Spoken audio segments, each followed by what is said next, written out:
नमस्कार साथियों, आप सभी का एक बार फिर से स्वागत है आपके अपने YouTube चैनल पर। आज से हम रेलवे ग्रुप डी के 2025 के लिए सामान्य विज्ञान की सीरीज स्टार्ट करने जा रहे हैं, जिसमें हम 3000 प्लस MCQ को सोल्व करेंगे।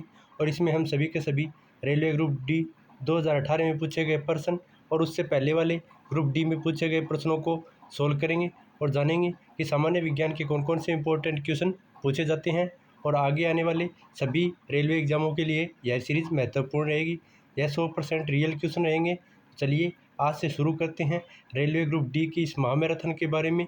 तो चलिए आज के प्रैक्टिस सेट नंबर 1 पर, जिसमें हम कुल 35 क्वेश्चनों को सोल्व करेंगे। चलिए चलते हैं आज के पहले क्वेश्चन पर। पहला प्रश्न है जिसमें पूछा है, निषेचित अंडा युग्मनज किस में समाविष्ट हो जाता है। आपके सामने 4 ऑप्शन है और इसका सही जवाब रहेगा ऑप्शन नंबर बी, गर्भाशय में निषेचित अंडा युग्मनज समाविष्ट हो जाता है। तो बी इसका सही जवाब हो जाएगा। आगे बात करेंगे अगले प्रश्न की। तो प्रश्न नंबर 2 की बात करें, इसमें पूछा है, निम्नलिखित में से कौन से तत्व का रासायनिक प्रतीक लैटिन से लिया गया है। यानी लैटिन भाषा से कौन से रासायनिक तत्व का प्रतीक लिया गया है। Aluminium, chlorine, carbon. तो इसका सही जवाब होगा ऑप्शन नंबर डी, आयरन का, क्योंकि आयरन का लैटिन भाषा में प्रतीक Fe होता है, जबकि कार्बन का C होता है, क्लोरीन का Cl होता है और एल्यूमिनियम का Al होता है। तो ये तो इनके नाम के आधार पर ही लिए जाते हैं, जबकि आयरन का इसका लैटिन भाषा पर इसका प्रतीक लिया गया है। तो डी इसका सही जवाब हो जाएगा आयरन। चलिए आगे बात करेंगे अगले प्रश्न की। तो प्रश्न नंबर 3 में पूछा है,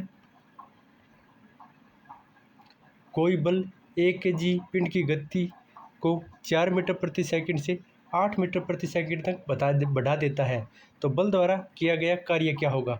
तो बल द्वारा किया गया कार्य क्या होगा, तो इसका सही जवाब रहेगा ऑप्शन नंबर सी। तो बल द्वारा किया गया कार्य 24 जूल हो जाएगा।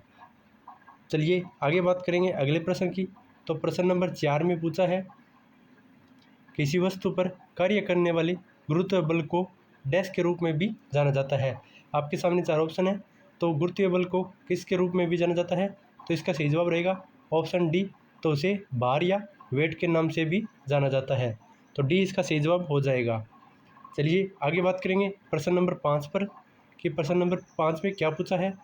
तो प्रश्न नंबर 5 में पूछा है, जब कोई वस्तु वृत्तीय पथ पर गति करती है तो घूर्णन करती हुई वस्तु पर केंद्र की ओर लगने वाले बल को क्या कहते हैं।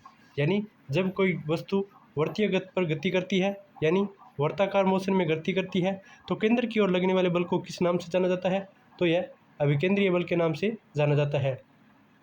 इसी नियम पर घरों में जो वॉशिंग मशीनें होती हैं वो इसी नियम पर कार्य करती है। तो सी इसका सही जवाब हो जाएगा अभिकेंद्रीय बल। चलिए आगे बात करेंगे प्रश्न नंबर 6 की। तो प्रश्न नंबर 6 में पूछा है, निम्न में से कौन सा विकल्प उस लवण का उदाहरण है जिसके जलीय विलयन का pH मान 7 से कम है। यानी वह अम्लीय प्रकृति का है, ऐसा कौन सा उदाहरण है। आपके सामने 4 ऑप्शन है और इसका सही जवाब है ऑप्शन नंबर 4, अमोनियम क्लोराइड, जो कि pH मान 7 से कम है और यह अम्लीय प्रकृति में आता है। तो डी इसका सही जवाब हो जाएगा अमोनियम क्लोराइड। चलिए आगे बात करेंगे प्रश्न नंबर 7 की। तो प्रश्न नंबर 7 में पूछा है, धातु ऑक्साइड और हाइड्रोजन का निर्माण करने के लिए निम्नलिखित में से कौन सी धातु वाष्प के साथ अभिक्रिया करती है। यानी धातु ऑक्साइड और हाइड्रोजन का निर्माण करने के लिए कौन सी धातु वाष्प के साथ अभिक्रिया करती है। तो इसका सही जवाब होगा ऑप्शन नंबर ए, एल्यूमिनियम, जो कि वाष्प के साथ अभिक्रिया करती है और हाइड्रोजन का निर्माण और धातु ऑक्साइड का निर्माण करती है। तो ए इसका सही जवाब हो जाएगा एल्यूमिनियम। चलिए नेक्स्ट प्रश्न पे चलते हैं। नेक्स्ट प्रश्न में पूछा है, निम्न में से क्या ठोस, द्रव और गैस तीनों रूपों में पाया जाता है। यानी ऐसा कौन सी वस्तु है जो कि ठोस, द्रव और गैस तीनों रूपों में पाई जाती है। तो इसका सही जवाब होगा अधातुएं, जो कि ठोस, द्रव और गैस तीनों रूपों में पाई जाती है। तो सी इसका सही जवाब हो जाएगा अधातुएं, जो कि तीनों प्रकृति के रूप में पाई जाती है। चलिए आगे बात करेंगे प्रश्न नंबर 9 की। तो प्रश्न नंबर 9 की बात करें तो प्रश्न नंबर 9 में पूछा है, निम्नलिखित में से किस प्रक्रिया में वायु में ऑक्सीजन उत्पन्न होती है। यानी ऐसी कौन सी प्रक्रिया है जिसमें वायु में ऑक्सीजन उत्पन्न होती है। तो इसका सही जवाब रहेगा ऑप्शन नंबर ए, प्रकाश संश्लेषण की प्रक्रिया में वायु में ऑक्सीजन उत्पन्न होती है। तो ए इसका सही जवाब हो जाएगा प्रकाश संश्लेषण। चलिए नेक्स्ट प्रश्न की बात करें तो प्रश्न नंबर 10 में पूछा है, निम्न में से कौन सा जंतु गर्म वाला होता है, यानी ऐसा कौन सा जंतु है जो कि गर्म खून वाला होता है। आपके सामने 4 ऑप्शन है, तो इसका सही जवाब हो जाएगा ऑप्शन नंबर ए, कबूतर एक गर्म खून वाला जंतु है। तो ए इसका सही जवाब रहने वाला है। चलिए नेक्स्ट प्रश्न की बात करें तो नेक्स्ट प्रश्न है प्रश्न नंबर 11, आधुनिक आवर्त सारणी में कौन से समूह से तत्वों का बाहरी कोश पूर्ण होता है, यानी ऐसा कौन सा समूह है जिसमें बाहरी कोश में सभी के सभी तत्व उपस्थित होते हैं। तो आपके सामने 4 ऑप्शन है और इसका सही जवाब रहेगा आवर्ती के 18वें समूह में, जिसमें सभी के सभी अक्रिय गैसें शामिल होती है और इनका बाहरी कोश पूर्ण होता है, यानी इसमें कोई भी इलेक्ट्रॉनिक संयुक्ता नहीं होती है। तो सी इसका सही जवाब हो जाएगा 18वें समूह में।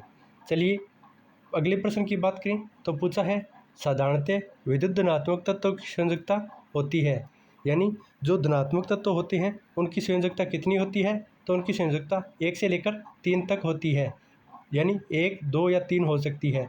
तो इसका सही जवाब हो जाएगा ऑप्शन डी, 1, 2 या 3।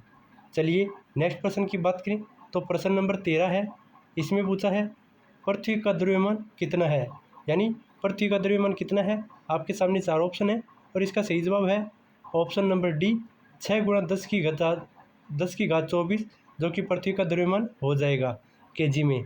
चलिए आगे बात करेंगे अगले प्रश्न की। तो अगला प्रश्न रहने वाला है 14 नंबर क्वेश्चन है। 14 नंबर क्वेश्चन की बात करें तो इसमें पूछा है, निम्नलिखित में से किस माध्यम में ध्वनि की गति सर्वाधिक होती है, यानी किस में ध्वनि सबसे अधिक गतिमान होती है। तो इसका सही जवाब हो जाएगा ठोस धातुओं में गति की ध्वनि की आवाज़ सबसे अधिक होती है। तो ए इसका सही जवाब हो जाएगा। और सबसे कम की बात करें तो निर्वात में सबसे कम ध्वनि की होती है, जो कि 0 होती है। तो ए इसका सही जवाब हो जाएगा, सबसे अधिक ध्वनि ठोसों में होती है। चलिए नेक्स्ट प्रश्न की बात करें तो प्रश्न नंबर 15 में पूछा है, कठोर जल को सामान्य बनाने के लिए किस सोडियम यौगिक का उपयोग किया जाता है, यानी कठोर जल को सामान्य बनाने के लिए कौन से सोडियम का उपयोग किया जाता है। तो इसका सही जवाब रहेगा option number D, sodium carbonate का उपयोग किया जाता है लवणीय और कठोर जल को साधारण जल में बदलने के लिए। तो इसका डी जवाब सही रहेगा, सोडियम कार्बोनेट।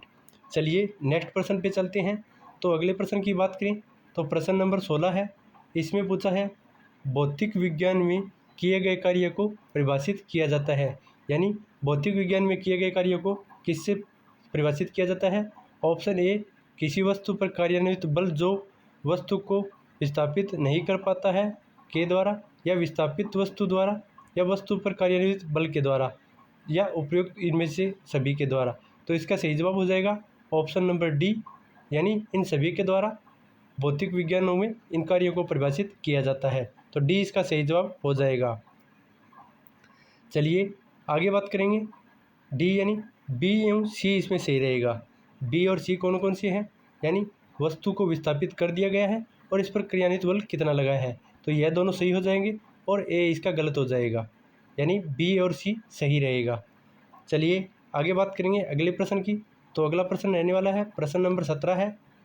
तो प्रश्न नंबर 17 की बात करें तो इसमें पूछा है, एक सुचालक का प्रतिरोधक निम्न में से किस कारक पर निर्भर नहीं करता है, यानी एक सुचालक का प्रतिरोधक किस पर निर्भर नहीं करता है। आपके सामने 4 ऑप्शन है और इसका सही जवाब रहेगा ऑप्शन नंबर सी, यह दाब पर निर्भर नहीं करता है, पदार्थ की लंबाई पर निर्भर करता है, पदार्थ की मात्रा पर और उसके अनुप्रस्थ काट पर भी, क्योंकि V बराबर IR होता है। I इसमें एम्पियर हो जाता है, V इसमें वोल्ट हो जाता है और R इसमें प्रतिरोध होता है। दाब में इसमें कोई भी बात नहीं हुई है। तो चलिए आगे बात करेंगे अगले प्रश्न की। तो प्रश्न नंबर 18 है, इसमें पूछा है धान सोडे के एक अणु में पानी के कितने अणु उपस्थित होते हैं। तो धान सोडे के एक अणु में पानी के कितने अणु उपस्थित होते हैं। तो इसका सही जवाब रहेगा ऑप्शन नंबर बी, यानी इसमें धान सोडे में 10 अणु पानी के होते हैं, CuSO4.10H2O, यह इसका सूत्र रहेगा, जिसमें 10 अणु जल के होते हैं। तो बी इसका सही जवाब रहेगा। चलिए आगे बात करेंगे अगले प्रश्न की। तो अगला प्रश्न है, मछलियों के हृदय में डैश कक्ष होते हैं, यानी मछली के हृदय कितने कक्षीय होते हैं। तो इसका सही जवाब रहेगा ऑप्शन नंबर सी, मछली के हृदय 2 कक्षीय होते हैं, जबकि मनुष्य के हृदय में 4 कक्ष होते हैं। तो सी इसका सही जवाब रहेगा, यानी 2 कक्षीय हृदय मछलियों में पाए जाते हैं। वहीं अगले क्वेश्चन की बात करें तो किसी तत्व के समस्थानिकों की द्रव्यमान संख्या 298 है, यदि इसके नाभिकों में 189 न्यूट्रॉन है तो इसकी परमाणु संख्या कितनी होगी।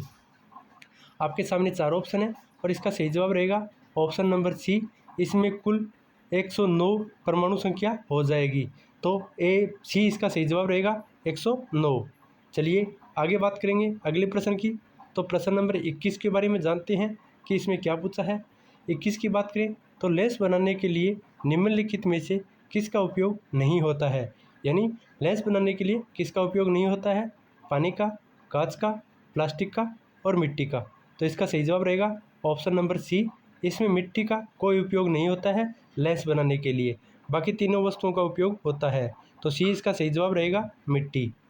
आगे बात करेंगे अगले प्रश्न की। तो प्रश्न नंबर 22 में पूछा है, धातुओं के किस गुण के कारण उनके पत्थर बनाने में आसानी होती है, यानी उन्हें परत के रूप में यानी एक चादर के रूप में बना दिया जाता है। तो यह गुण किसके कारण होता है। तो इसका सही जवाब रहेगा ऑप्शन नंबर ए, आघातवर्धनीय के कारण। और सबसे ज़्यादा यह सोने में पाया जाता है, जिसके कारण उसे एक पतली चादर के रूप में भी बनाया जा सकता है। तो ए इसका सही जवाब रहेगा। आगे बात करेंगे प्रश्न नंबर 23 की। तो प्रश्न नंबर 23 में पूछा है, आधुनिक आवर्त सारणी में 18वें समूह में कितने तत्व मौजूद हैं, यानी 18वें समूह में कुल कितने तत्व मौजूद हैं। तो इसमें कुल 7 तत्व मौजूद हैं, जिन्हें एक्रिय गैसों के नाम से भी जाना जाता है, क्योंकि इनका बाहरी कोश पूर्ण होता है। तो ए इसका सही जवाब रहेगा, इसमें 7 तत्व मौजूद हैं। आगे बात करेंगे प्रश्न नंबर 24 की। तो प्रश्न नंबर 24 में पूछा है, धातुओं की विद्युत प्रतिरोधकता का सही क्रम चुनिए, यानी सबसे अधिक विद्युत प्रतिरोधकता Hg में यानी पारे में होती है, उसके बाद निकल में, और उसके बाद डब्लू में, और उसके बाद Ag में। तो यह इसका प्रतिरोधकता का बिल्कुल सही क्रम हो जाएगा, ऑप्शन नंबर डी। तो डी इसका सही जवाब रहने वाला है, Hg, Ni, W और Ag। चलिए आगे बात करेंगे प्रश्न नंबर 25 की।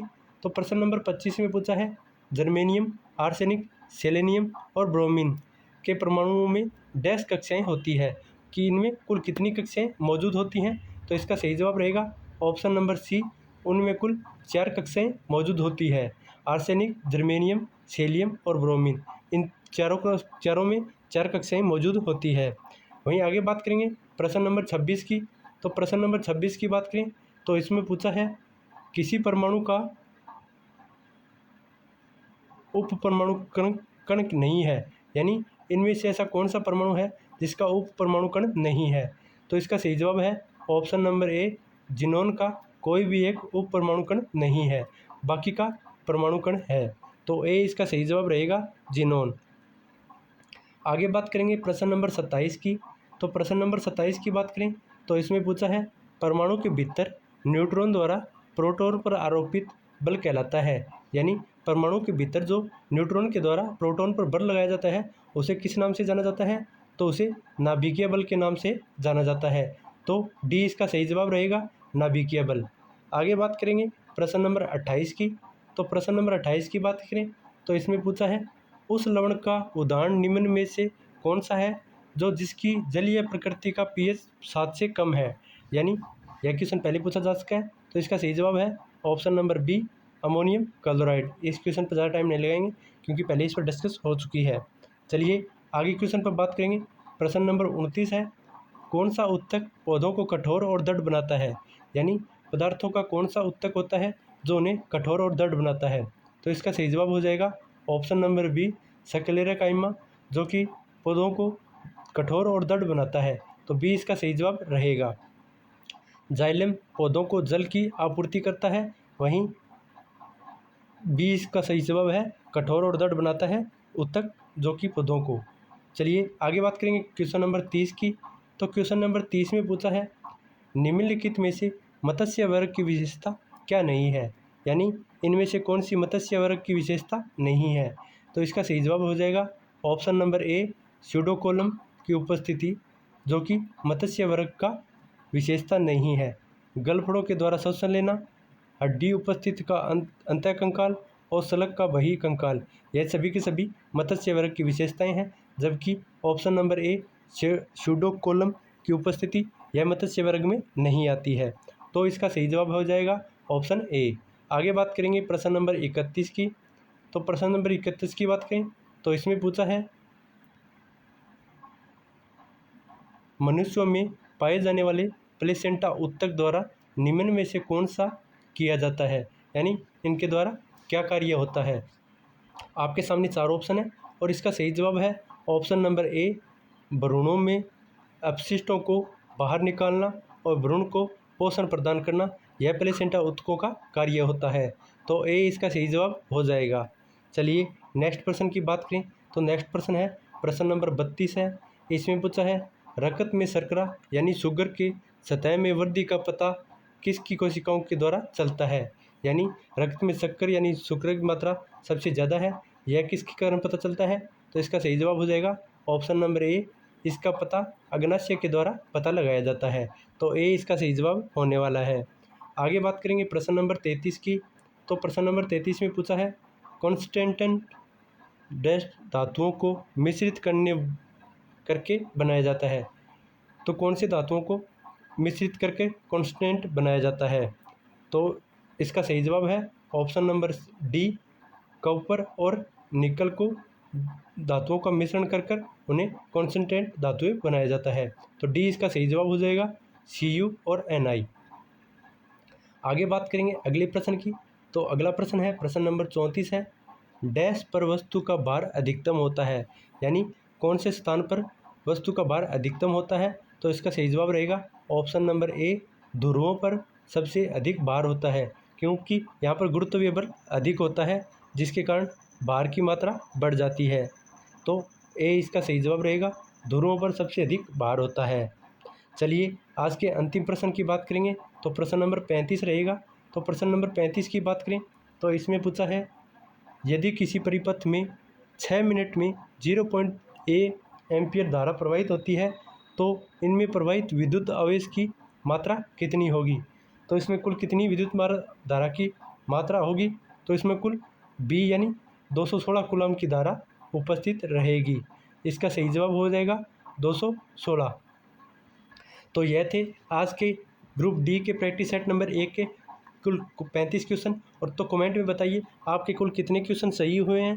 तो मिलते हैं एक नई वीडियो के साथ, तब तक के लिए चैनल के साथ बने रहें और वीडियो पसंद आई है तो वीडियो को लाइक करें और साथ साथ चैनल को सब्सक्राइब करें, ताकि आगे आने वाले प्रैक्टिस सेट भी आप देख सकें, जिसमें हम सभी के सभी प्रीवियस ईयर क्वेश्चनों को ही सोल्व करेंगे। इसमें हम अभी साइंस कर रहे हैं, उसके बाद जीके के भी क्वेश्चनों को सोल्व करेंगे। तो मिलते हैं एक नई वीडियो के साथ, तब तक के लिए धन्यवाद।